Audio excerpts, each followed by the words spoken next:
Добра вечер, почитувани гледачи, време е за Заспи ако можеш со Драган Милосављевиќ и Горан Момировски, кој што и овој пат ќе ни се јави од преку апликацијата Zoom.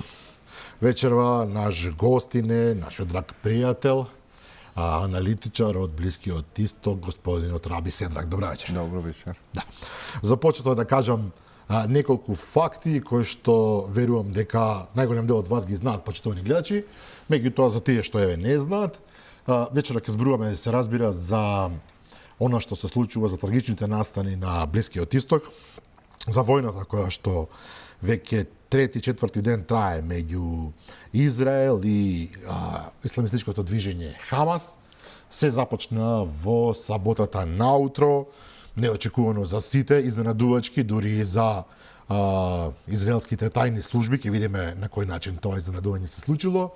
Хамас, исламистичкото движење од појасот Газа, започна ненадеен напад врз Израел. Кога зборувам за ненадеен напад, мислам за напад каков што не му се случил на Израел последниве веројатно 70 години. Значи, освен илјадници ракети кои што се упатија кон голем број израелски градови и кон големиот центар Тел Авив, во исто време се појавија практично десантни единици на Хамас, ако така можеме да ги наречеме, кои што започна директни напади врз критичните точки на границата, врз кибуците кои што се наоѓаат во близина на границата, па дури и врз дел од градовите во Јужен Израел. Верувам дека знаете, да не пуштаме сега видеа, се појавија дури и десантни чамци кои што нападна од море, па дури и падобранци кои што се спушта на врз кибуците и градовите во јужниот дел на Израел и практично ги нападна, ги фатија на спиење израелските одбранбени сили. До сега, според се уште официјалните информации, практично има повеќе од 1000 загинати во Израел. За бројката на загинати во Газа има некакви информации, главно се зборува за неколку стотини, меѓутоа со оглед на разрушувачкиот удар кој што во моментов го прави израелската авиација врз Газа, се плашам дека тој број е многу поголем. И уште една информација која што вечерва ја прочитав, околу 1500 милитанти на Хамас досега се убиени, интересно, во рамките на границите на Израел. Ова се информации чисто за почеток, за оние кои што можеби не се сосема упатени. Раби Седрак е човек кој што е роден и кој што долги години живеел на Блискиот Исток, се разбира тама е неговата татковина, веќе подолги години живее во Македонија, го зборува прилично добро македонскиот јазик, во случај да има некакво недоразбирање или грешка, тој ќе може да каже нешто и на англиски, па потоа ќе го преведеме, нема да биде никаков проблем. Горан, верувам дека наскоро ќе го вклучиме преку апликацијата Zoom. Но, да почнеме од почеток.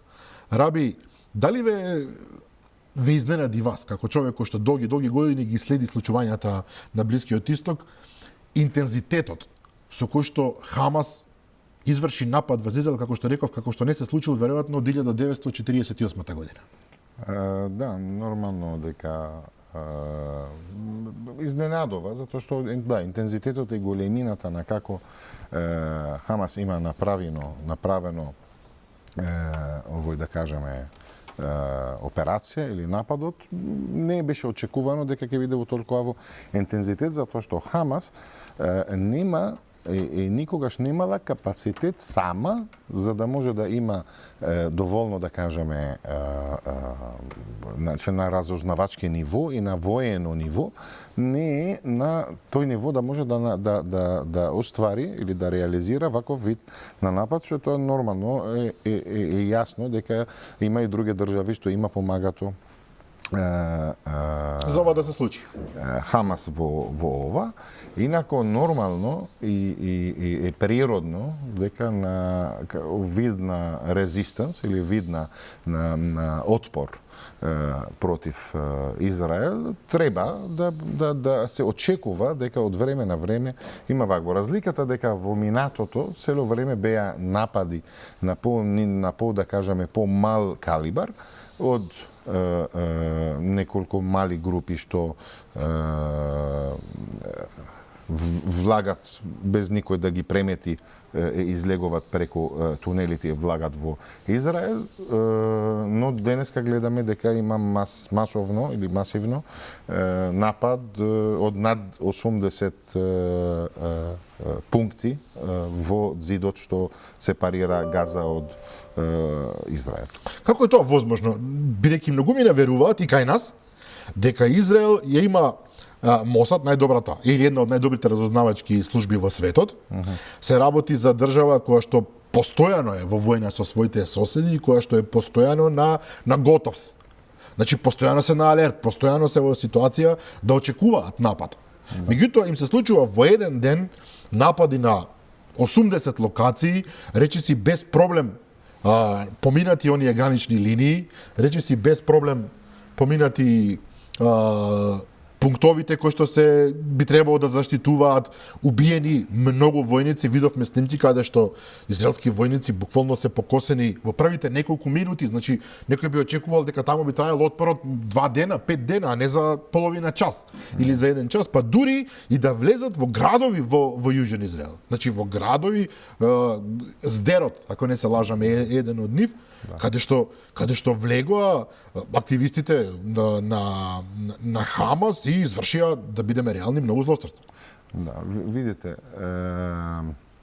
прво не се случи тоа во еден ден, значи ова не е невообичајно, it's not uncommon, да влагат преку тунели, така да мојата, како ги гледам работите, дека веќе они пред недела дена веќе имат влезено внатре преку овие тунели и се ситуирали во различни од тие колонии. Значи тоа е однапред направено? Да, нормално дека е однапред. Значи не може на еден ден неорганизирано такво нешто да се случи. Значи ниту во Украина не можеше тоа да се случи. Толку беше, да кажеме, координирано или спремено и организирано од пред да се случува. И беа таму влезени веќе денови назад пред ова да се случи и во одреден момент каде се договарале, затоа што не заборавите дека едно од и тоа во борбите против тероризам, тоа секогаш се користи немањето технологијата или војувањето како старо школо, во смисол дека без да се зависиш многу на комуникацијата, без да зависиш многу на телефони и вакви работи и кога ја немаш ова, тогаш немаш што да интерсепт, како се вика, значи не можеш да слушаш комуникациите и вакво нешто, ти си под радар, така да се old school го правиш тоа во одредено саат, во толку овие групи и особено да не знаат групите помеѓу себе, секоја група што ќе прави. Но за да се направи тоа треба исклучително добра комуникација меѓу нив, исклучително добра организација. Не, во војната тоа не мора, значи сега со прости зборови имаш 10 екипи, секоја екипа знае во колку сати што треба да прави точно, тоа без координацијата со другите, затоа што не се на истиот терен. Ви кажав дека влезеле од над 80 пункти во зидот. Се спрема, се договориле прво да има прво напади со тие дроновите, па после тоа во одредено време они ќе се влезат, така да оркестрирано многу на ниво и затоа се сомневам дека ова само работата што ја изведе Хамас, туку има многу, може другите земји или организации што имат помагано Хамас за да може да изведе нападот или да кажеме операцијата на таков ниво. Добро, но еве кога зборуваме веќе за тие земји. Веднаш во прв план излегува Иран. Да. Видите, сега да кажеме често дека Иран значи не заборавај дека има многу групи милиши, милици и групи, вооружени групи, што врзани со Иран. Значи, почнувајќи со Хезбола во Либан, во Сирија исто има и што не е многу вообичајно, дека секогаш Хамас зависела на незините тренинзи и вежби на Иран, но не очекувавме, да кажеме, или да гледаме, дека има толкава оркестрација од Иран, затоа што многу е јасно и очигледно стилот како се војуваше Хамас сега во овие денови, сосема различно од порано. Порано, беше во принцип како го викате камикази. Значи се оди се прави операција, знае дека ќе почне, ќе загине и тоа е тоа. А денеска не, он се има тактика за да не загине, да се врати назад жив. И тука гледаш, да кажеме, акцентот или шмекот на воено или воена организација во тоа. Тоа што се разликува в регуларна војна од терористички. Тоа значи дека некој многу добро знае што прави. Да, и тука има може значи има многу, ако збориме на аналитичко ниво, имаш многу опции тука. Имаш прво Хезбола што е најблиско до овој регион, имаш други групи што се исто под Иран, што се во Сирија, имаш и Египет што јас не го исклучувам надвор од ова формула, инако земја што ќе има штета од сето тоа е Египет, никој друг. Зошто? Може да го објасниме зошто? Бидејќи Египет формално се води како неутрална земја. И во оваа конкретна војна Египет зазема неутрален став. Точно, но од кога се случи последното бомбардирањето на Хамас, Египет има добиено реконструкцијата, реградбата на Газа. И сега имаш многу египетски фирми, египетски градежни фирми, што се голем дел од нив се под војската, египетската војска, они го градат Газа уште еднаш и градат инфраструктурата во Газа. Зошто Египет го прави тоа или помогна толку Газа, инако Египет никогаш не беше сојуз на Газа. Да кажеме, Египет признава Фатх во Западниот брег. Се работи за организацијата која што, за тие што не знаат тебе, која што ја има под контрола, го има под контрола Западниот брег. Да, Фатх. Точно. Ама зошто прави ова? Затоа што ако гледаме на мапа Газа како е, Газа нема за палестинскиот народ што живее во Газа, ја мислев дека ќе пуштивте мапа, ама во картата да се види, немат каде друго место да одат освен до Египет. Да, за тие што не знаат повторно, појасот Газа е еден сосема мал појас, така и затоа се вика појас. Да.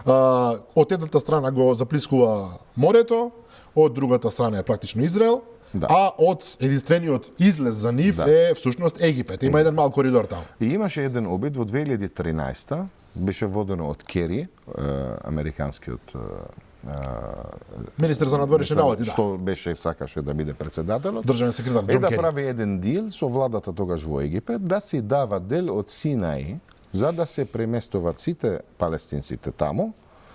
И во тој случај сега има многу придобивки за Египет, ама Египет има одбиено тоа. Чекајте малку сега, ова морам малку да признам дека ме збунивте, затоа што дали би се согласиле сите тие палестинци да напуштат Газа? Затоа што ако тие се преселат во Египет, еве теоретски е возможно, да. Египет е огромна земја, ќе им најдат чаре, што се вика, ќе им најдат дом, меѓутоа тоа значи за нив дефинитивно откажување од земја за што ја сметат за своја. Точно, браво. Ама не се ни први, ни последни што ќе се откажуваат од нивна земја, за други, значи и тоа во Балкан тоа се случува. Да, така, сме го виделе тоа и тука, точно така. Не ова. И единствениот, како кажав, е идејата, и тоа идејата беше идеална за Израел, идејата беше идеална затоа што ако гледаш сега на терен, и гледаш во која состојба живеат луѓето во Газа, Газа што е звано, луѓето во Газа немат ни храна, ни вода, ни ништо, сме збореле за тоа порано, а има поделба помеѓу палестинците, помеѓу Фатх и Хамас. Фатх си живот што е релативно многу повисок ниво и многу подобар од тие што подобар стандард има, подобар стандард од Хамас. И на крај многу е човечки да се бараш да имаш подобар живот за тебе и за твоето семејство. И сега го споредуваш ситуацијата во Газа, ситуацијата на пример во Синаи, затоа што Синаи, ако они ќе бидат преместени таму, ќе биде градено од почеток. Значи ќе има инфраструктура што ќе поддржи или ќе издржи толкав број на народот, ќе има и кога споредуваш тоа ќе видиш дека не е лоша опција. Не е лошо. Зборувам за животот. Ама има откажувањето од меѓутоа откажување од палестинската земја дефинитивно за. Дефинитивно, да. И сега Хамас со тоа не би се согласил.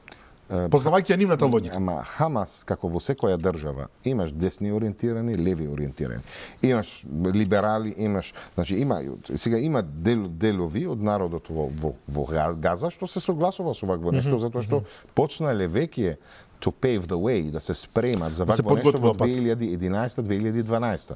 И Египет тогаш кажеле не, и јако почна и Египет тогаш беше владата друга и се согласувале и почна да го реализираат овој проект, па кога се случи револуцијата во 30 јуни во 2014 или 15 во Египет, се сопре тој проектот и тука изгуби многу Америка кредибилитетот во Блиски Исток заради арапскиот пролет и така натаму и веќе не се реализира. Тоа уште на маса како опција и како гледате денеска медиумите што во Израел, медиумите што во Блиски Исток, што кажуваат дека еве ние ќе бомбардираме Газа, ние ќе го правиме инвазија за Газа, препорачуваме за сите невини луѓето да се одат од Газа. Секој што одат од Газа, ти каде ќе одиш? Не можеш во море да одиш, не можеш да одиш во западниот брег.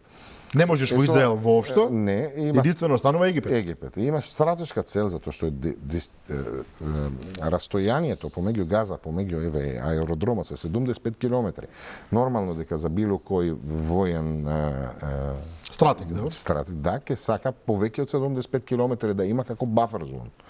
И ова ќе се затоа што почна Израел да бомбардира фактички на почеток на појасот на Газа цели населби што ги снема веќе од напад.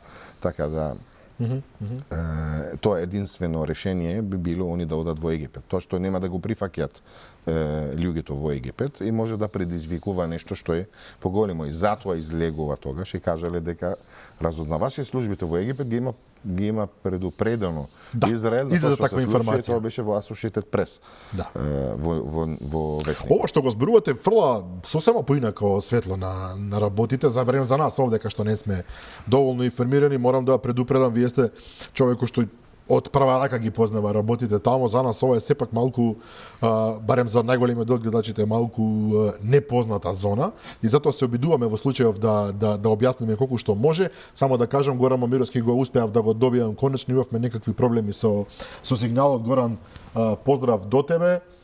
Се надевам дека се слушаме, разговараме веќе со Раби Седрак неколку минути и ни дава наистина еден нов увид во околностите што се случуваат тамо. Меѓутоа, вие велите дека некој помогнал, дефинитивно, сила која што и тоа како можела да организира ваква операција, бидејќи Хамас сам не е способен за вакво нешто. Но, факт е дека и покрај големите загуби што ги има Израел, зборуваме во човечки животи, над 1000 луѓе, реков, се убиени, има заробени израелски војници, израелски цивили, има разрушување и сето тоа. Се работи за една од најспособните армии во светот. И се работи за една богата држава која што на крајот на криштата она што е уништено како инфраструктура лесно ќе го обнови. Меѓутоа нејзината огромна воена моќ сега е ставена во полн погод. И таа, според зборовите на Бенјамин Нетањаху, според зборовите на министерот за одбрана, има намера сега буквално да ја уништи Газа. Ако јас разбирам добро тоа што го читам по медиумите, Бенјамин Нетањаху вели ние ќе се погрижиме Хамас веќе да биде уништен, да биде искорнет од земјата практично и во таа смисла сме готови Газа да ја сравниме со земја. Значи Хамас сигурно знаел дека не може во конвенционална војна да победи против Израел. Тоа е речиси невозможно.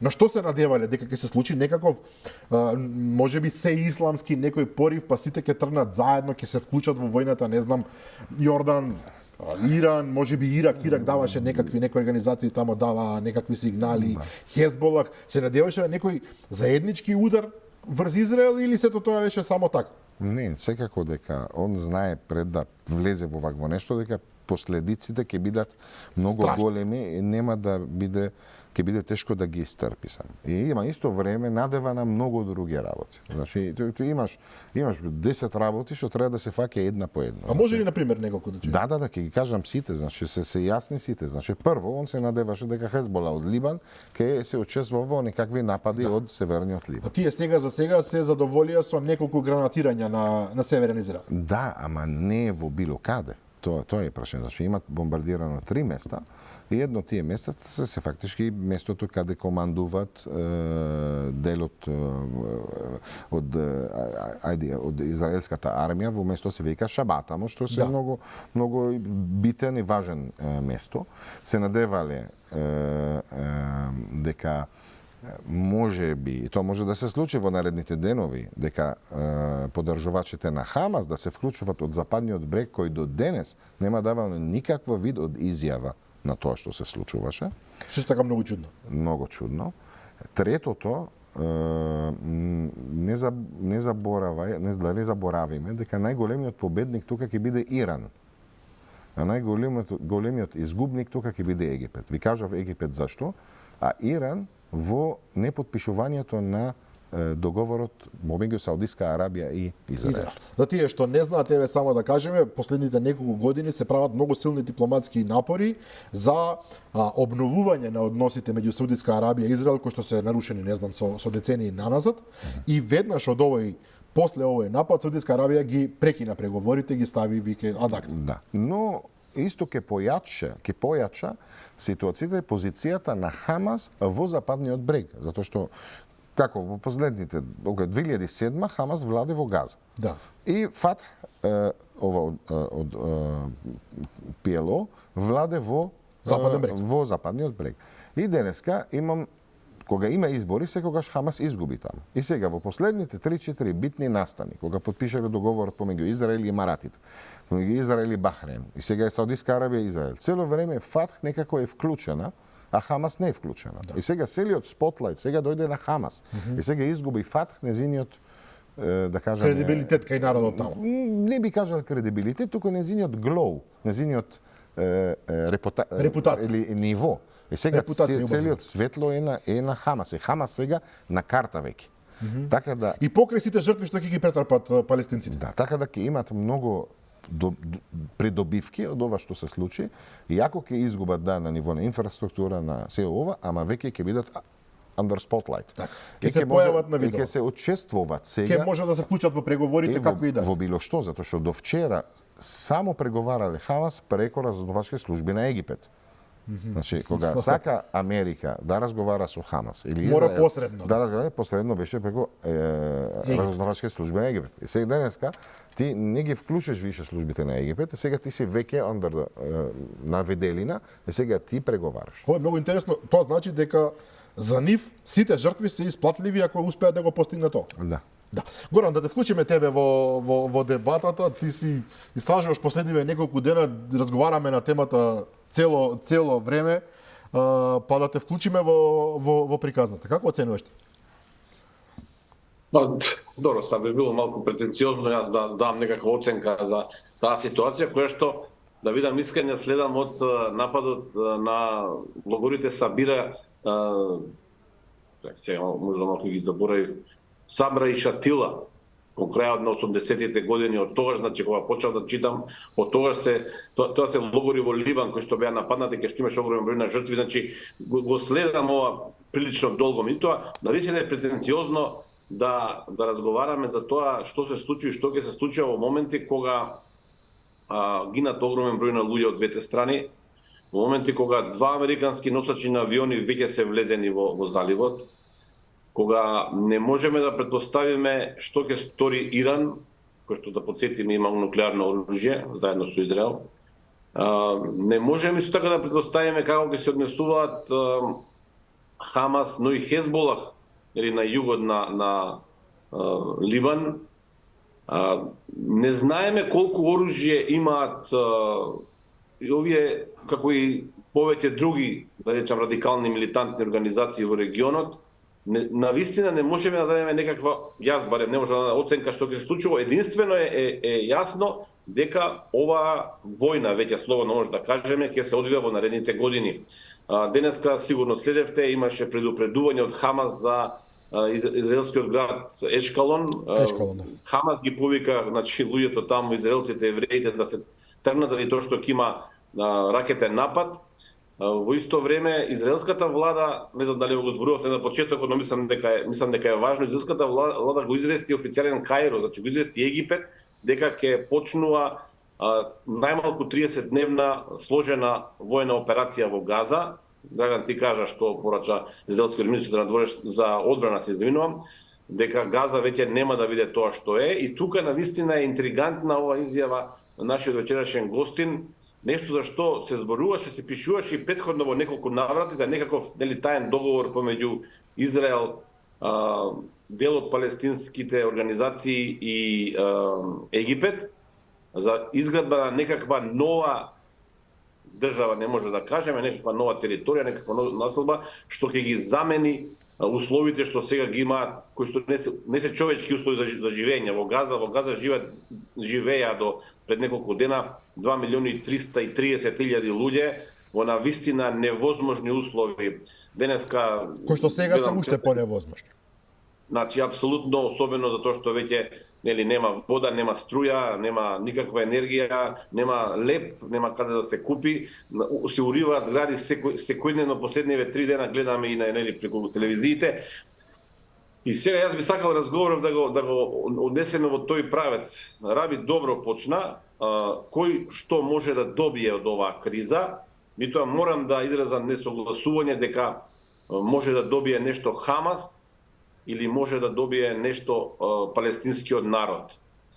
Според тоа што го гледаме од страна на Израел, денес имаше 2 предупредувања од Високиот комесаријат за човекови права на Обединетите нации, од самите Обединети нации, дека Израел влегува во опасност и дека веќе прави злосторство врз човештвото, што е многу сериозно обвинување. Од друга страна пак имаме недвосмислена поддршка од особено од страна на САД и Европската унија, нели, во тој контекст за, да речам, самобитноста на Израел. И сега овие се работи кои што навистина се обидувам неколку часа да ги систематизирам, и тоа не ми успева. Еве сега како вовед, како втор вовед во емисијата, да речам, сакам веднаш да го прашам тука, Раби, што е долгорочниот интерес или цел на Израел?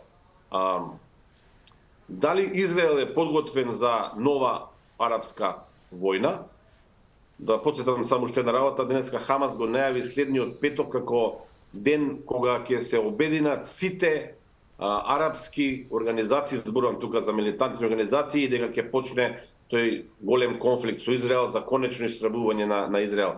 Дали Израел може да си дозволи општа арапска војна и да отвори конфликти на север со либанските милиции, со Хезболах, рековме, со Иран, со Сирија, да не забораваме дека од другата страна на Синај е Сирија, која што, нели, војната Јом Кипур заедно со Египет го нападна Израел, таму има многу нерасчистени работи, практично најголем дел од Синај е сириска територија. Да не зборуваме за Газа, па дури и за Фатах, како што реков, на западниот брег, каде што во релативно подобри услови живеат палестинците, и таму имате огромен број на радикални организации кои што со задоволство во една таква сеопшта операција на арапските сили би влегле во конфликт со Израел. Дали Израел може да го издржи ова? Ова е најценното сценарио, Раби, затоа те прашувам. Океј, да почнам да одговорам од првото прашање за Европа и за САД. Значи, јасно е, и ова жал ми е дека треба да го кажувам ова уживо и на телевизија, дека исто кога седнеме и зборевме пред година дена за настаните во Украината и во Русија, значи ни една земја во Европа не сака да продолжува со овој, не сакам да кажувам филм, али во настаните што се случуваат таму. Значи, прво, војната или конфликтот помеѓу Украина и Русија имаше една цел. Зошто Европа се вклучи толку? Се вклучи толку за да Русија да не ја инвазира Киев. Се случува ова, не инвазира Киев, тука завршува. Но европскиот грид или лакомост, добро, сакале сега да изгуби сега Русија, не само да не влезе во Киев, ама туку да изгуби скроз како сила. И ова не може да го права, за да бидеме реални, со втората најјака земја во свет не можеш. И сега, ова е мој мислење, дека ова е прилика за да не се праќаат веќе помоши за Украина и се земи ова како, да кажаме, excuse или причината да се прави редирект на сите помоши во Израел. Америка, зошто толку скокна, да кажеме, во ова? Прошлата недела Бајден сакаше да изголемува помошот на Украината на пакет од 100 милиарди долари, само он. Да. А он кога сака барале 24 милиарди долари, никој не го одобруваше тоа, на крај одобрувале 4 милиарди долари. И денес кажале не праќаме таму веќе помош, а помошот што е со војната опрема беше пратено многу стар, без одредени, да кажеме, технологии, за да не падна во раката на русите. И денес ги стави двете во пакет и нуди сега на Конгресот и рече, еве, да правиме пакет за да помогнеме и Израел и Украина во еден заеднички пакет да пуштиме помоши таму. И излегува републиканците и кажела, видите, ако ги ставите во истиот пакет, ние нема да го одобруваме ова. И го пуштиле тоа преко неофицијални канали, дури мислам дека и на Reuters тоа го беше. Да. И на крај он се исплаши затоа што тоа ќе загрозува сликата на белата куќа пред Израел. И кога ги одвоиле помошите, рече, добро, само на Израел ќе го помогнеме, и тогаш одма републиканци кажале, однапред пред да излезе, во случај ако нуди Џо Бајден да, како закон или како предлог за да помагаме Израел, ние одма ќе го одобруваме тоа. Ама зошто? Значи, кога се случи конфликтот во Украина и во Русија, 80% од залихата на ракетите во Израел беше земена од Израел и беше пуштена во Украина. Ова е неверојатна информација. И сега, остана Израел со помалку артилери. А без ова ракети не можеш да војуваш овој тип во земја. Значи, извини Горан, мал се тоа подолг одговоре.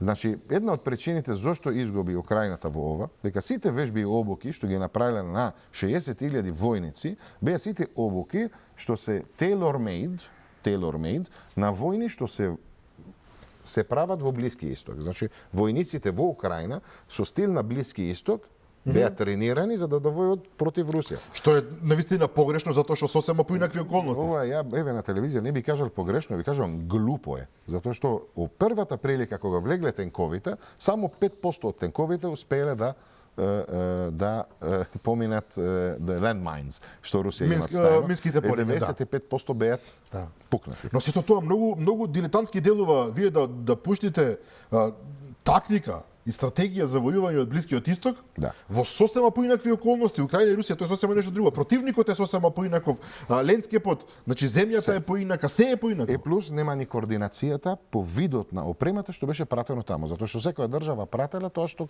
ќе прати. Немаше координација помеѓу Германија и Франција. Направи од украинската армија еден вид Франкенштајн во кој што пристигнуваат оружје од разни сектори кои што не се често пати и комплементарни меѓу себе. Точно. И благодарение на тоа се случи тоа што се случи. И сега гледат Америка и гледа Европа, едно излез многу шик да не помагат веќе Украина и да одат сите помоши на Израел. И сега, имаш, например, како Франција не ја спомнува, зашто Франција ќе продолжава да помага палестинскиот народ. Сите други европски земји изјавувале дека нема да помогнат палестинскиот народ. Има голема расправа дали да се дадат, за тие што не знаат тебе повторно, дали Европската унија да ги повлече фондовите кои што се наменети за Блискиот Исток, конкретно за палестинците, зборуваме за неколку стотини милиони евра, меѓутоа Франција за сега се уште не се согласува. Затоа што Франција сака сега други поени во Африка и сака тоа да прави. Морам да признам, почитувани гледачи, ова е исклучително интересно и брутално во исто време, меѓутоа овдека се работи за висока политика, која што често пати интересите на обичните луѓе ги става буквално на страна. И сега ова што кажавте, морам да ве вратам. Вие велите дека Израел си дозволил 80% од своето артилериско оружје, односно муниција, се извинувам, на американската муницијата на територијата на Израел да бидат префрлени во Украина. Со тоа Израел се ослабува многу. А од друга страна има логика да се верува дека Хамас ова некако го знаел. И тоа е причината зашто носачи на авиони влегле до таму. Да дадат подршка. Тоа е едно, второто за спремување на land invasion, на инвазија од земја. Инвазијата за да биде тоа како Но Израел никогаш не си дозволил во овие 70-80 години колку постои ни за момент да остане кога се работи за конфликтот со арапските народи во ситуација подредена. Секогаш имал повеќе оружје, подобро оружје, поподготвени војници, дефинитивно подобра технологија. Ама тука имаш дел што се вика strategic deception, стратешко лажење. Во последните 2 години, ако гледаме, го посматраме измама, Хамас не се вклучеше во големи работи таму. Се случуваат многу напади, например, од страната на Израел. Хамас ти каже, добро, ако нема да одговориме, не можеме. И глумеле дека они скоро дека се слаби, дека и не ги бил. И тоа е истиот сценариј што се случи во 73-та, што го спомна господин Гора. И ова strategic deception, се знае како. Но морам да прашам, како е возможно тоа Мосад да не го пробие?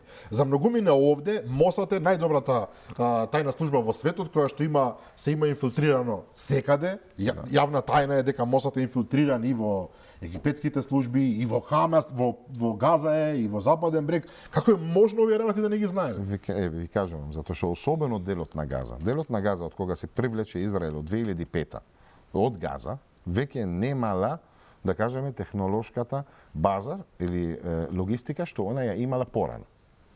Остана само зависењето, особено во овој дел, службите во Израел, што не се една служба, значи не Добро, повеќе се. Мосад е они, например, символ. 3, и секој од нив се потроши милиарди на овој нешто. И да, едно најјакиот во регионот, едно од најјаките во светот, но зависи во неговата информација повеќе на human intelligence, не повеќе на signal intelligence. Значи има две види. Не толку технологија, колку личниот контакт на луѓето. Да, во counter intelligence имаш нешто се вика, го викате human intelligence, signal intelligence или anyway. Остана само човечкото. Човечкото интелигенција, разузнавање или тоа, како ја добиват преку агенти што им работат во Газа. Ама тие агенти не се израелски агенти што работат таму. Тие се палестинци, што беа или платени или нешто, или се направи дил со него за пренесат информацијата. И сега Сакате да кажете дека тие ги измамиле израелците? Или самите не биле добро информирани? Не, они не знаат. Они пренесуваат информација. Сега, Хамас ги открие кои се тие со помош на другите држави и почна да ги пренесуваат на нив, жртвувале неколку лидерс тамо за да прават внатрешно рачистење, кога имаше серијата на убиствата внатре во Газа, и пренесуваат грешни информации, дека Хамас не е способна, дека не може ова.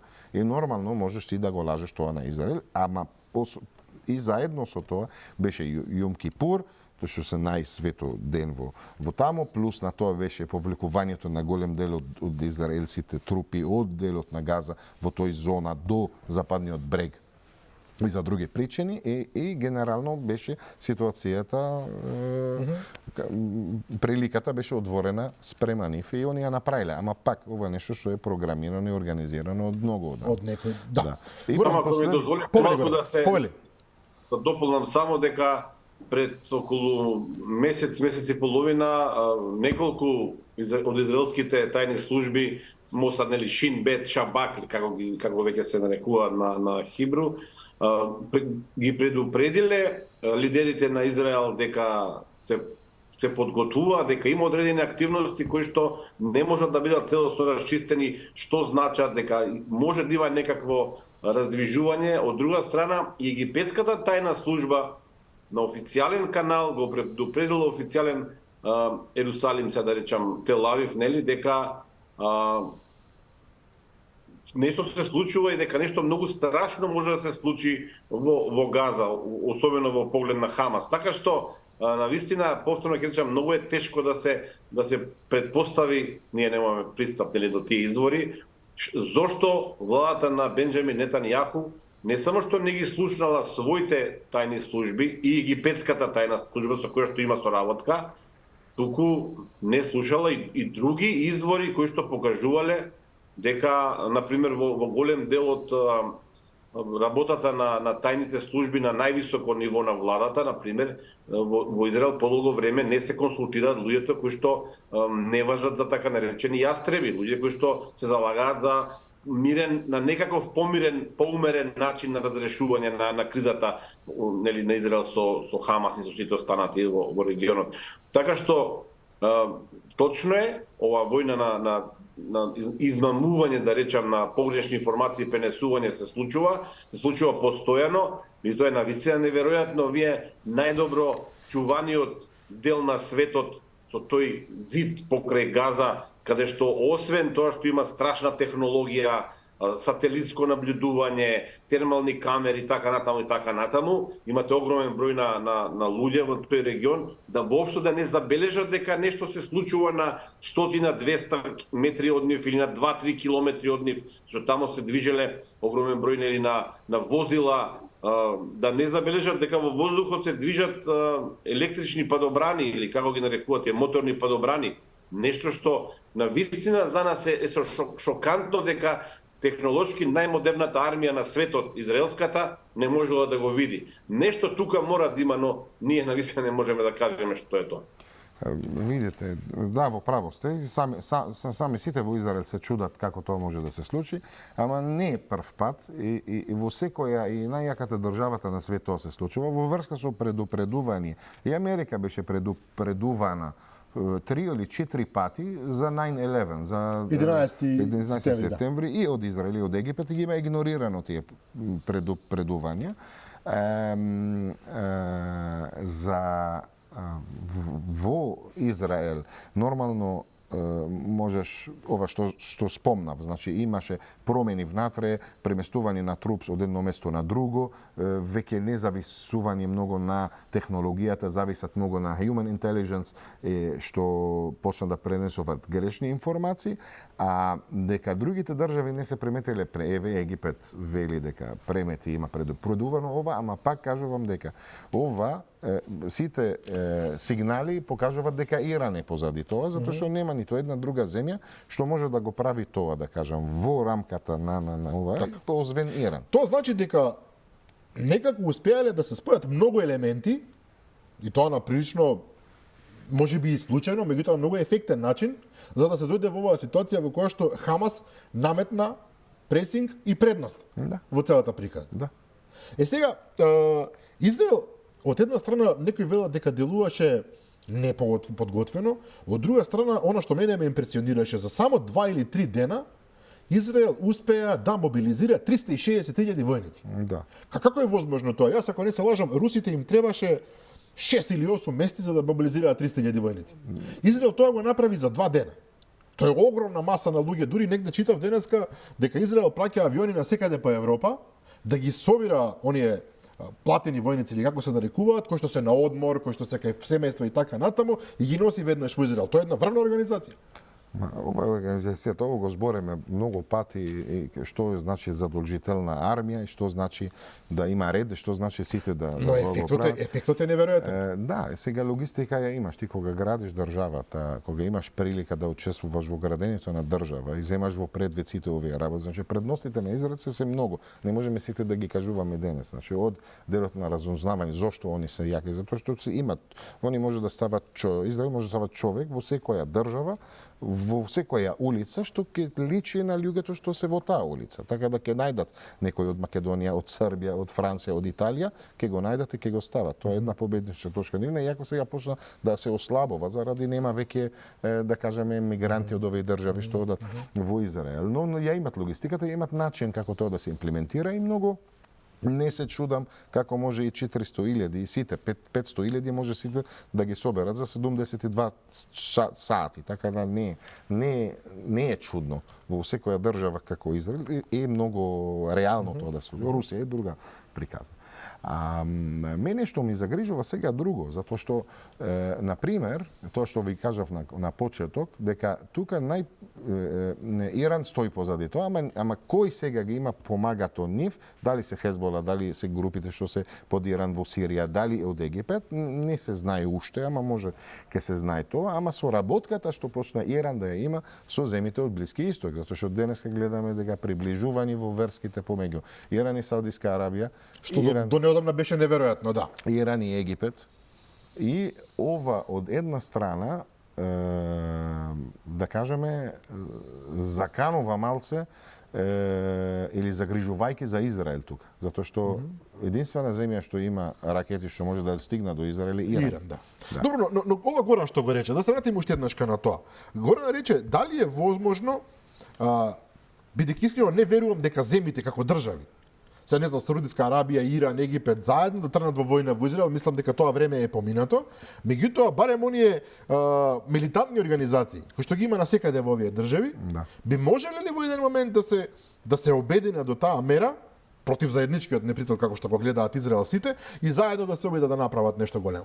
Колку тоа е реално? Не е реално. Тоа никако не е реално, затоа што ниту Египет ќе дозволува вакво нешто, затоа што ќе заканува самата власта, ниту Саудитска Арабија не дозволи да тоа заканува властата, ниту Имарат, ниту Бахрейн, ниту ни една земја од тие, така да тоа не е реално, тоа така само тези. Добро, се обидуваме да ја сватиме, Јарави, тие разбираш, вие разбирате психологијата на тие народи таму. Нас не се, нели, понекогаш веруваме дека со Блискиот исток имаме одредени сличности, меѓутоа сепак не е психологијата иста. Израел е подготвен да се брани по секоја цена. Го гледа Исак Херцог, тој е претседателот на Израел, тој се обрати на нацијата, вели луѓе, браќи и сестри, рече ние ќе победиме што немаме каде. Да. Или ќе бидеме уништени, или ќе победиме. Тоа значи дека 8-9 милиони колку се тамо во Израел, граѓани се спремни сите да се борат.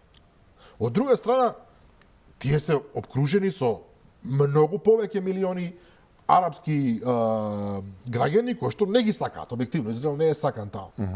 И сега каква е психолошката состојба, може ли да ни дадеш проценка на тие арапски народи таму кои што нема да се задоволат само со тоа што ќе примат палестинец дома или ќе дадат, не знам, 50 или 10 долари за да помогнат?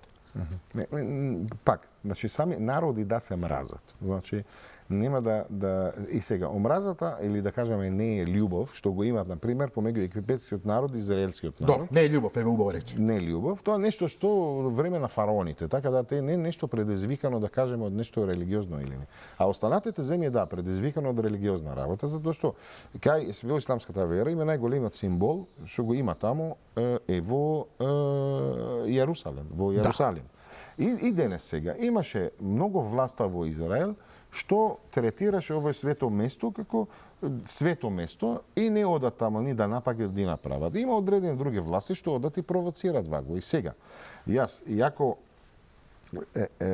зошто би одел сега би провоцирал сега ова што се случи нема никаква врска со на пример нападите што беа во Ал-Акса моск што се случи тоа. Џамијата Ал-Акса. Да, ама зошто предизвикува? Затоа кога предизвикуваш ова играш на религиозната емоција, нормално ќе прави провокации. Тие провокации ќе бидат како на пример во Египет кога е некој со пиштол има вадено, пиштол има убиено 2 израелци. Да, туристи. Тоа е и сега. Он што има направено вакво нешто како револт на тоа што се случи, се има уништено кој знае колку фамилии што јадат лебо туризам на пример. Ми сваќате така да ти што се помеѓу народите никогаш нема да се смири, зошто? Затоа што го зборевме и ние тројцата пред 2-3 години тука, на како го има делено Сајспико Блискиот исток. Да, тоа е пред 100 години кога е поделен вештачки практично Блискиот исток и се направени држави. Да замолам режијата тука да ни пушти ако може карта, мислам дека ми пишаа дека се подготвени да пуштат една карта, луѓето знаат. Тамо државите се испресечени по рамни линии, тоа се граници што немаат баш некоја здрава логика, освен во политичките интриги на европските народи. Еве ситуацијата за тој што можеби не знае, во со црвено е, значи го гледате Израел, денешен Вестбанк или Западен брег е големата поцрвена линија и Газа тамо долу на границата со Египет, се разбира го гледате и морето, а Ерусалим се наоѓа точно на границата практично меѓу Западниот брег и Израел и се уште Ерусалим се наоѓа во една лимбо ситуација. Да. Израел го смета за свој главен град целосно, меѓутоа арапските држави сметаат дека Ерусалим, барем источниот дел, мора да биде дел од палестинската држава. Точно. А немат израелско државјанство. Многу специфично. Значи Ерусалим на разлика од Западниот брег или на пример и други градови, Јерусалим, источниот Јерусалим, каде живеат арапите, западниот Јерусалим живеат израелци, а тие арапите што живеат во источниот бред немат ни лична карта ни од Израел, немат ни лична карта ни од самата Палестина. Па што има? Они сега има дели Јорданци, има тоа, ама сакав да кажам дека они си го зачувале свој идентитет, и тоа тука може да го споредуваме правим истиот идентитет, да кажам, на македонците во време на Отоманската империја. Што немаше тогаш македонско пасош, ама они се сметале како македонци. Да, пратете фала ви на режијата. Добро, ова е, морам да признам, многу нови информации од Раби. Сега, Горан, сакаш се вклучиш?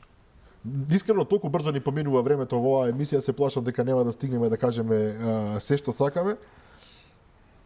Еве, само како дополнување на што го зборувате околу, пред се тука, за мене најважен фактор е Иран и што ќе направи Иран, нели? сомнежите се дека оттаму е дојдено оружјето, иако нели има и други теории дека всушност е преку САД дојдено во Украина, па од Украина во Иран, па од Иран е дојдено во Газа.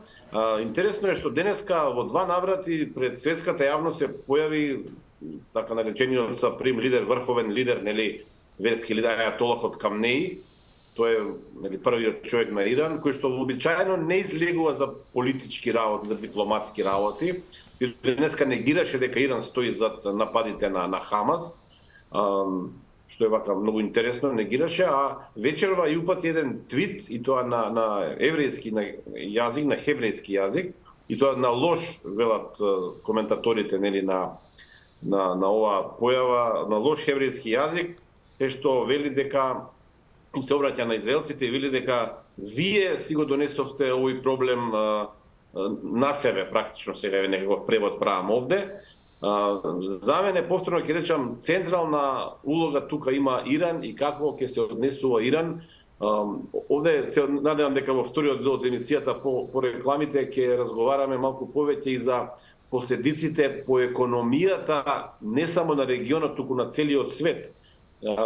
Цената на нафтата веднаш почна да расте, се очекува да расте на краток рок, наредните 3-4 дена, а доколку не се стабилизира ситуацијата и постои опасност дека нели би можеле и некакви други конфликти да се појават пошироки околу Израел, таа цена да дојде дури до $150, каква што не била 12-13 години.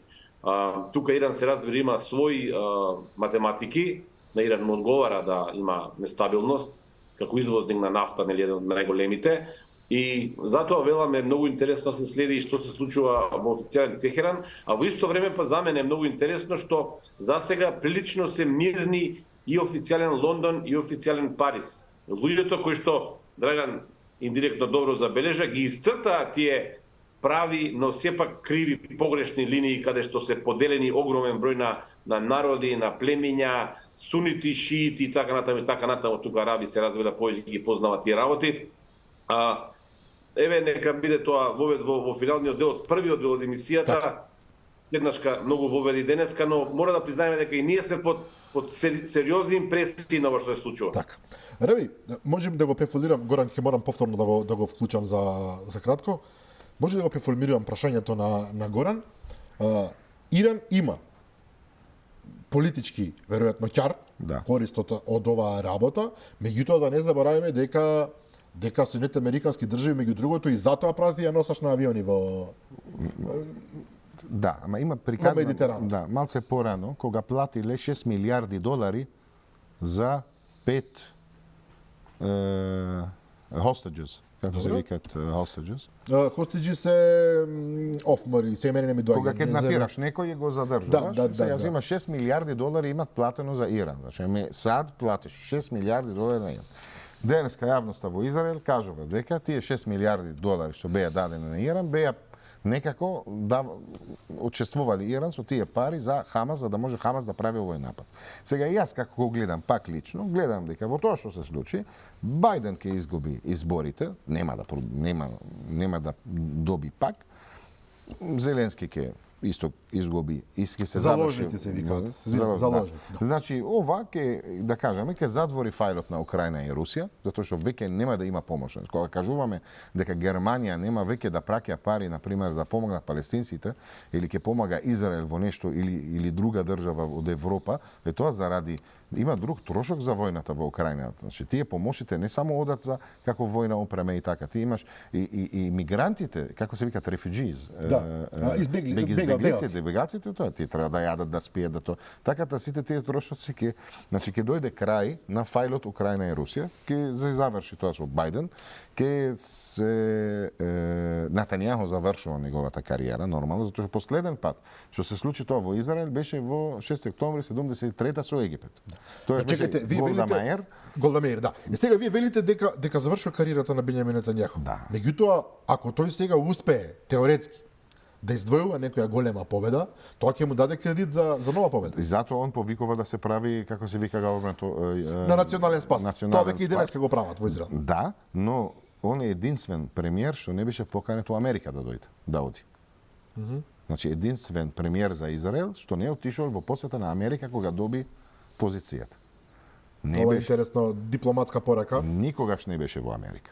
И денес Џо Бајден е многу слаб во Америка, значи многу неговата ситуацијата е слаба. И сега он спасо сега што го прави, кога повика од опозицијата и министерот за одбрана да го прави, тоа е единствено што може да спаси. Ама исто време не забораваме дека пред неколку месеци он прави реформи внатре во законот и во судство и во тоа, каде самите израелски народ не задоволен од тоа што Имаше огромни протести, малку фалеше да падне. Да. Инаку главното ви кажував, ја мислам дека ќе се затвори фајлот Русија и Украина, Џо Бајден нема да добива веќе во изборите, тој е поине плюс за Трамп.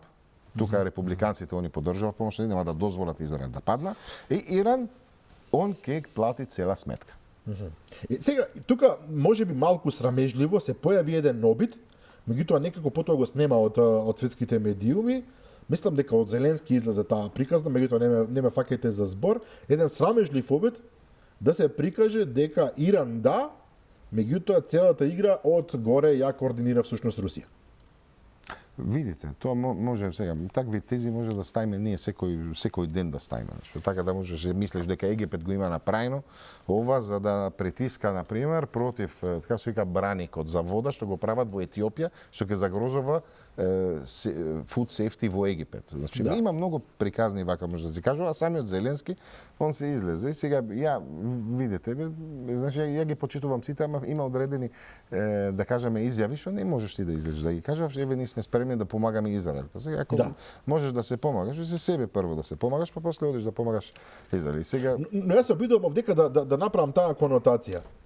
Војната меѓу Русија и Украина, која што без не е веќе година и колку 7-8 месеци, колку има освен оваа индиректнава, колку има друга поврзаност со ова што се случува сега на Блискиот исток? ама еве ви кажувам, значи Европа е врзувањето со тоа. И сега ја ако се ставам вакви тези, можем и да се сомневам сега да може Европа има предизвикано вакво нешто или Англија има предизвикано Добро, теории на заговор не ни требаат. Ние размислуваме рационално колку што е возможно. Рационално не. Не, ова што ви кажав, ова е нај тоа. Значи тука е Меѓутоа тука Русија добива со ова. Затоа што ако се трне вниманието на западниот свет од Украина, Русија дефинитивно добива. Видите, има во Блиски исток промени во однос. Прво за БРИКС. Значи не знам доколку јавноста прати дека Египет и Саудиска Арабија ќе влагат у БРИКС. Поднесоа апликации, да. Саудиска Арабија е една од најбогатите земји во светот. светот, Прават турновер 1 милиарда секој ден. Турновер. Значи колку 6 милиони, 8 милиони е бурена нафта, пута $100, 800 милиони на ден. Неверојатни пари, апсолутно. На ден. Така да е нормално тоа. Може сето тоа направено од значи сите кога правиш анализа сите опциите ти е на маса. И ги ставаш на маса и треба да размислуваш. Теоретски сите се замешани, во пракса кој знае точната но ситуација. реално знаеме дека Иран тој ќе ја плати сметката на сето тоа што се случува. Во кој смисол? Сега не сум сигурен дали се разбираме. Затоа што it will be blamed. Ќе биде Затоа што обвинет. сите индикации Велат дека покажуваат дека Иран има направено тоа. Дали Добро. сега преку Хезбола, не преку Хезбола, Иран ќе ја плати сметката, ама стигна да одредена цел, дека нема да се подпиша договорот помеѓу Меѓу Саудиска Арабија, и Израел. што Сабајле рече, кога ќе го одложиме додека ќе имаме база на што да разговараме. Па добро, се исплатили? Му се исплатили ова на Иран? Од една страна добива нешто, добро, меѓутоа велиш дека целата сметка на крај ќе ја плати Иран. Да, од Особено- санкции, Именно. од промени во економија, од така да Бидејќи Иран има собствени проблеми. Помени замени има протести во Иран, не заборавај. И јас сум генерално против вакви економски, затоа што на крај настрадат луѓето. Значи ја го доживов тоа, значи сум живеел во место каде има војна, знам што значи да немаш храна, да немаш вода и можеш да бидеш и најбогат во државата, ама нема од каде да купуваш. Тоа е храна. главниот проблем. Така да, тие што се зборат санкции тука, санкции вака, поима нема. Тој што не доживува војна, поима нема што значи војна да имаш. И затоа сум против војни и санкции и Се разбира, сите се тие работи, разбира. затоа што не се во ред. Јас уште вчера реков, искрено, јас не разбирам дека, и не само во Македонија, туку на секаде на светот, е составена една навивачка атмосфера, во кој што луѓето буквално седат и навиваат за Русија или за Украина и сега навиваат за Хамас, за Палестина или за Израел како да е фудбалски надпреварова, играат Манчестер и Барселона, па ајде за кого ќе навивате. Луѓе гинат. Тамо се умира. Да, ама нормално тоа да се искористи за да се добиваат политички поени. Затоа што денеска, сега кога ја го кажа ви на телевизија, кога се случи Украина и Русија, вие ме прашавте што мислиш дека Македонија треба, ја реков Македонија треба само да се гледа своја работа и да работи, да оди да работи барам од 7 до 5, а не до 8 8,5 до 4. Значи да се фокусираме малце на работа, да баталиме тие работи. Денеска гледаме што 5000 километри подалеку, иако имаме ние врзани со Блиски Исток, сакаме некеме, си гледам вакви навивачи се многу не мизерни, туку многу ефтин популизам тоа да на сметката на крв на луѓето што умират и ваквот и да добиваш политички поен. Дури и политичари го прават тоа кај нас некој. Видите, политичари, ја на вистина и кој ме знае дека јас не пратам веќе локална политика малце подолг период. Затоа што веќе не можам да слушам. Знаете како, ако некој информиран доволно и кажува некаква изјава, вреди тука да. Ама особено ако сум сигурен дека не информиран и гледаш сега секој ден грешки по изјави што немаат врска со реалност, мислам дека не треба да се губи време со тоа. Значи, ако не како антисемитизмот, тогаш преклани кога се случи тоа. Антисемитички напади. Што значи тоа? Тоа исто како Обама. Тоа е иста школа што Обама ти кажува Easter worshippers, обожавателите на Великден. На Великден, да. Така да. Да, антисемитски напади за тие што заборавиле се однесуваат на нападите врз Израел, што нема никаква логика кога зборуваме за арапските народи, бидејќи тие се семити, па не би можеле сами себе да се напаѓаат во некоја логика. Добро, овдека полека доаѓаме до времето предвидено за кратките вести на Алфа. Режијата не ми дава знак, меѓутоа според мојот часовник е предвидено време за вести. Значи разговараме со Раби Седрак, нашиот драг пријател и аналитичар од Блискиот Исток за ситуацијата што се случува последниве 3-4 дена веќе меѓу Израел и палестинците, односно меѓу Израел и Хамас. Следуваат кратки вести, па се враќаме во студиото.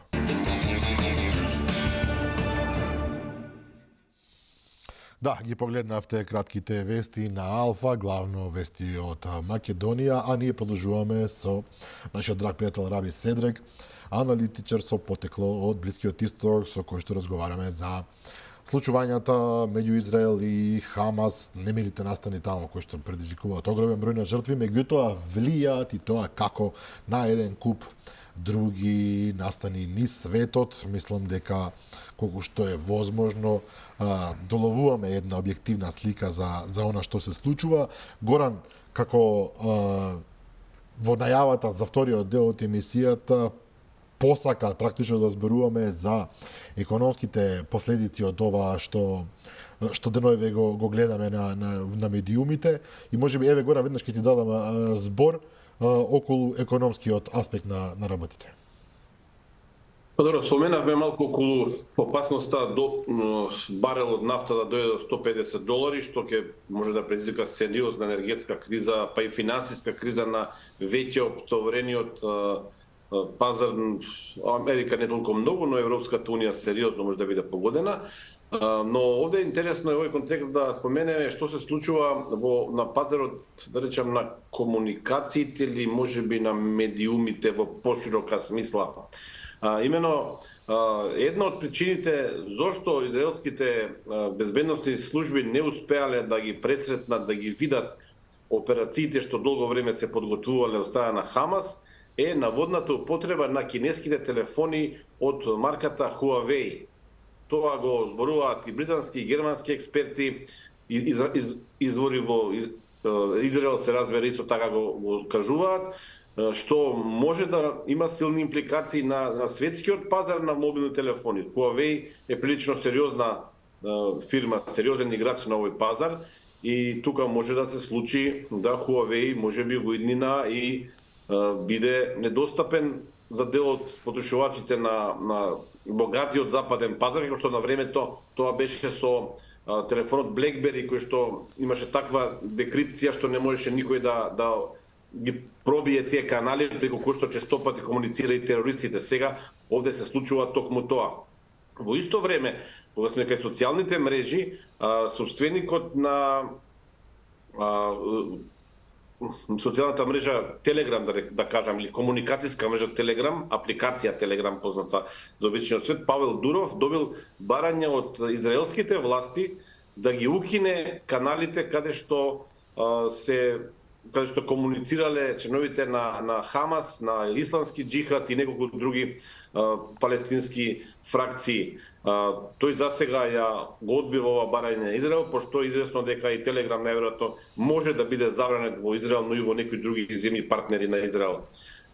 Тука во овој контекст најсериозна последица според мене од тоа што следам денеска е писмото што Европскиот комесар за внатрешен пазар, да не го сгрешам името, е Анри Бретон, се вика човекот, француз, еден поранешен министер за економија на Франција, еден најмоćните луѓе во Европската комисија, му го упатил на собственикот на социјалната мрежа X, поранешен Твитер, Елон Маск, еден од најбогатите луѓе на светот, каде што, сега да не го цитирам целото писмо, практично Европската унија му се заканува на Маск дека може да претрпи силни последици, не пишува дали можеби затварање на европско тло или можеби некакви други финансиски казни, заради тоа што практично палестинските фракции комуницирале преку социјалната мрежа Twitter и на неа се објавувале лажни информации и информации кои што деле во прилог на овие милитантни фракции кои што направија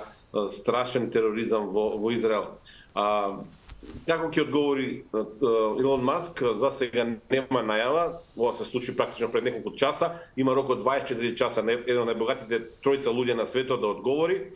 Неговата мрежа Twitter е можеби една од трите најпопуларни во светот со најголем број на корисници и доколку дојде до забрана на Twitter во Европската унија, тоа ќе биде драматично поместување на пазарот. Значи, индиректно нападот на Хамас може да доведе до сериозна, би рекол, и комуникацијска криза во Европската унија. Еве, нека биде за сега толку во овој дел од емисијата од мене. Да. Храби, коментар од твоја страна, зборувавме и пред емисијата економските импликации секогаш се најважни. Нели на крајот на денот сите прашуваат што е со парите. Може ли ова навидум ограничена воена состојба, воена ситуација да предизвика толку силни, еве и Горан спомна неколку примери, толку силни тремори на светскиот пазар? Видите, било што да се случува и едното како butterfly ефект, како ефектот на пеперутката. Значи и во Јемен со пиратите во тоа, да, секако дека ги има ваква видна импликација, што ама едно од работите што вредат да гледаме и да ставиме фокус на нив без разлика дали точно тоа или не точно, настаните со БРИКС. Значи, да не забораваме дека исто во прошлиот месец Египет и Саудиска Арабија планирале да бидат дел од фамилијата на БРИКС. И овој е најголемото приближување на, да кажеме, најголемите две земји во Блиски Исток, пак кажуваме на коментарите од типот дека БРИКС се сиромашни држави се вакво. Тука стана збор Саудиска Арабија што прави turnover, обрт на пари, само од нафтата $1 милиарда на ден, секој сабајле кога стануват. Така да тоа ќе дава некаква тежина и некаква сериозноста на БРИКС како економски сојуз или како тоа. И против тежа дефинитивно на тоа што сега го представуваат западните земји. Да, дефинитивно. А сакав да коментирам за комуникација за тоа, да, тоа со Huawei и тоа, ама да не забораваме исто дека денеска ќе се шеташ во Будапест и ќе се гледаш рекламите на Huawei на Bank of China. Така да не се толку далеко од Европа, они се во Европа. А во врска со забранувањето на Твитера на тоа, убаво го прават тоа, нели, слобода за говор, Европа сака слобода за говор и тоа. Тоа што не се случи, никад нема да се случи во Америка, еве го се случи во Европа. Така да тоа покажува колку во фамилијата на Европа, изборам како Европа, не како Европска унија, не како Council of Europe, зборам како европски земји, колку и камал се лицемерно кога стана збор тука на слобода на говор, кога ние во Блиски Исток тогаш ги контролираме медиумите, чисто за чувањето на стабилноста, што главниот проблем го предизвикувале европските земји како Франција и Англија, што они се изворот на сето тоа што се случи денеска во Блиски Исток, еве дојде ден они сакат да го забранат Твитер затоа што страф им е. Така да тоа мора да се спомнува, покажува толку се они искрени за слобода на говор и на тоа. Инако за економско ви кажав како. Значи ова ќе појача страната на БРИКС и на тоа. Иран тука, иако она ќе ја плати сметка на сето тоа што се случи, ама појача незината позиција во однос на немање договор помеѓу Саудиска Арабија и тоа и приближувањето на Иран со арапските земји, затоа што исто ова пред 20 години не беше возможно. Не беше возможно. Па во тој случај Иран би имал во суштина, ако можеме да направиме некаков баланс на добивката и загубата, во крајна линија Иран би испаднал во добивка. Да. И тука ќе се жртвува газ, затоа што види вак. Ова е голем, да кажеме, поразително нешто за Израел. И сега, и најјаката земја во светот, и Америка има добиено многу поразителни моменти во минатото. Добро. И прашањето е се како да го надминаш тоа. И сега денеска, нормално не очекувам дека Израел ќе седи на маса на преговори сега, затоа што уште е повредено и од тоа. И прајдот и егото е навреден многу, ќе се прават операции во Газа, тоа што очекувам и со сапортот на САД во Медитеранско море. Поддршка да но кога ќе се стигне одредени цели, да кажеме, воени од интервенцијата во Газа од страната на Израел, тогаш ќе седнат на маса и ќе преговарат и тоа ќе дава тежина на Хамас, што од денеска не е Хамас што ние го знаеме ние во минатото, ова е нов Хамас што сега доби место на истата маса со преговорите исто како Фатх. Ова е добра констатација. Меѓутоа да не заборавиме, Израел можеби го погодивте терминот, е погоден и во гордоста и во секој поглед, огромен број на жртви рековме, ова е невидено нешто за нив. Сите фактори во Израел велат ние сега нема да запреме со оваа операција, да не заборавиме повеќето војни на Блискиот исток меѓу Израел и неговите соседи траат по 5 дена, недела дена, 2 недели. Овој пат велат не, нека трае месец, 3 месеци, 2 години. Ние ќе одиме до крај додека Хамас буквално не го избришеме од лицето на земјата. Да. Возможно ли е тоа? Па само ако, тоа што ја кажав на почетокот на тоа, се реализира планот на старата администрацијата на САД да се дава дел од Сина и на палестинците. Значи, клучно тука е зошто сите тие нестабилности во Либан и зошто војната во Либан беше од 75 до 2006 ваго. За да се најде решение за палестинскиот народ. За палестинскиот народ да не постои тамо и да се дели. И дел да оди во Либан, дел да оди во Египет. А христијаните што се во Либан и во Сирија да заминуваат во САД и во Канада и да остана тој регион празен за палестинците да живеат во него. И значи во превод ова ќе биде, ако сте во право етничко чистење практично. Па, видите вака, и ова... Либан е држава за тие што не знаат во која што има христијанско население последниве 2000 години. Да, ама Либан, и колку го сакам Либан, ама Либан е една француска измислување. Наполеон Бонапарт за креира христијанската држава, исто како што сака да креира еврејска држава во Блиски исток.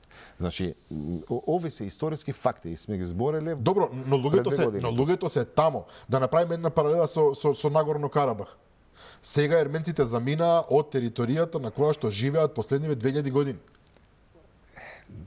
Азербејџан вели да останете, меѓутоа се знае дека не е баш паметно за нив да останат и тие се оцелуваат од местото кај што живеат со милениуми. Не е тоа баш така... Ама не можам да правам споредба вакво со тамо. Значи, тамо, тој место е многу посебен. Значи, го кажаме во таа емисија, идејата на еврејска држава во Блиски исток беше идејата на Наполеон Бонапарт, не беше идејата на Теодор Херцел. Теодор Херцел, кога ја напиша негов напис, беше предизвик тоа да се реализира после 100 години да се прави. Инако беше идејата на Наполеон, за да ослабе Отоманската империја, што беше од горе до Египет. И онда ја ослабне, тоа го прави во средина. Христијанска држава, еврејска држава. А овие држави беа создадени со согласноста на Отоманската империја и на Саудиска Арабија. Меѓутоа Израел сега е моќна држава, Либан не е. Либан е објективно слаба држава. Во ред е. Сакав да кажам дека сепак се беше со согласноста на арапските земји креирањето на затоа не можам да кажам етник клинзинг, како етничко чистење. Не можам да му давам јас ваков шмек, затоа што во Израел се живеат 30% арапи. Има муслимани во Израел што живеат. Ако им е лошо или ако е така, зошто не заминувале од Израел? Тоа е посебен поздрав и тоа многумина не го знаат кај нас. Има огромен број на арапи што живеат во Израел. Да. И тие живеат колку што да не сгрешиме, меѓутоа живеат релативно нормално. Не, живеат убаво и прават да contribute. учествуваат во економијата и понекогаш и повеќе од самите евреи. Но тие арапи се крвно поврзани со арапите во Газа и во Западниот брег. И сега, ако им е лошо, зошто не заминуваат и да одат во Западниот брег? Но добро, Западниот брег е место каде што не би посакал никој да живее со целата чест. Зошто евреите во Западниот брег, не евреите од колонии што живеат, евреите што живеат во Западниот брег, зошто не се одат тогаш во Израел? Еве објаснете ми го тоа, не разбирам. Ама затоа ви кажам, тоа далеко од нешто нема врска со етником и со такво. Значи тоа ова има врска со твојата земја, тоа. Значи жал ми е јас кога зборувам вака. Ама самите на пример, знаете дека има евреи во Западниот брег што не може да го поднесат Израел. Сега не знам колку гледачите знаат тоа. Неодамна гледав,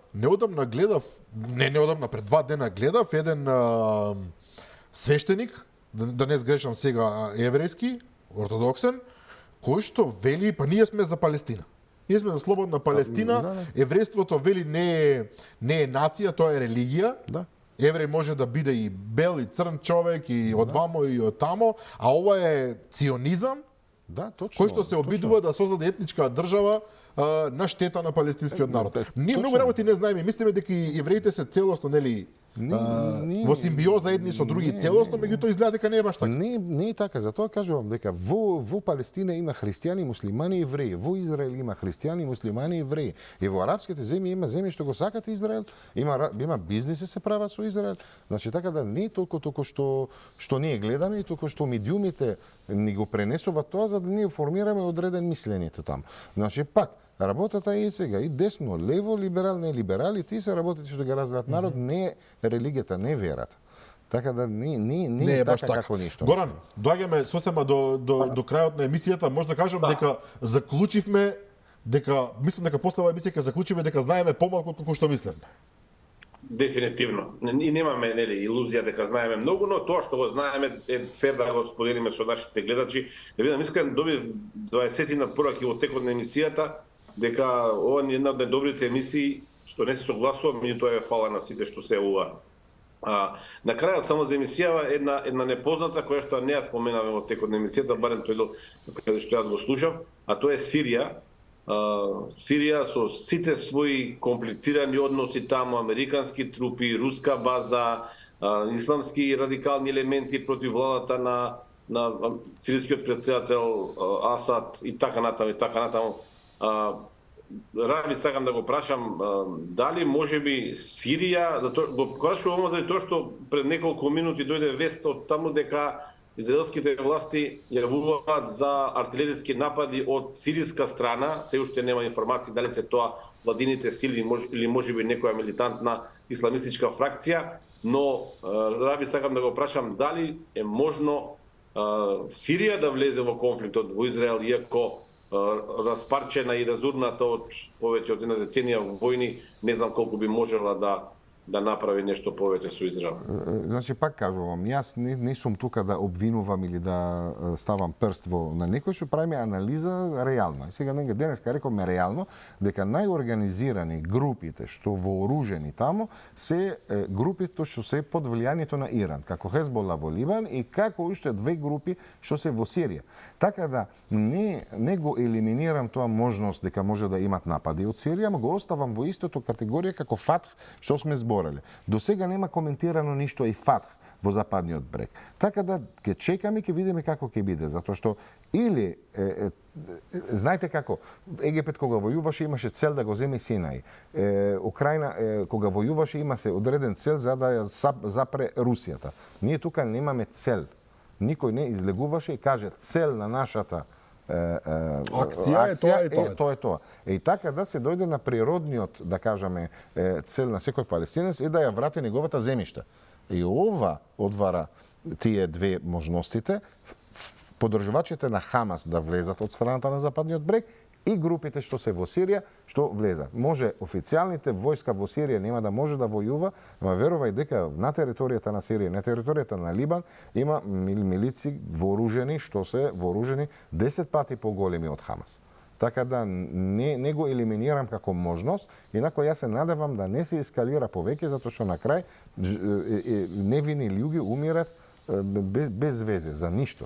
Да. За ништо. Овој заклучок за крај мене најмногу ми се допадна дека гинат невини луѓе и идејата, желбата веројатно на сите нормални луѓе е да се стави крај затоа што политика е политика, пари се пари, а човечките животи се најголемото богатство, а не е само флоскула која што не се враќа.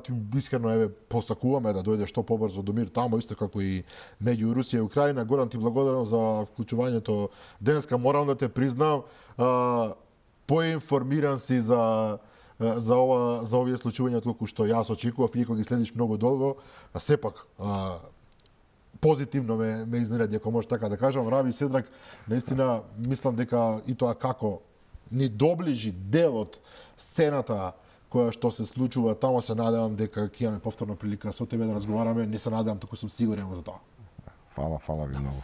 Почитувани гледачи, еве го речи си полно, ке овде ја завршуваме вечерашната емисија. Верувам дека уживавте, иако самиот разговор беше прилично тежок. Утре во 15 часот е репризното издание на оваа емисија, а јас и Горан ќе ви сејаме со нови гости утре вечер во 22 часот и 30 минути. До тогаш пријатно.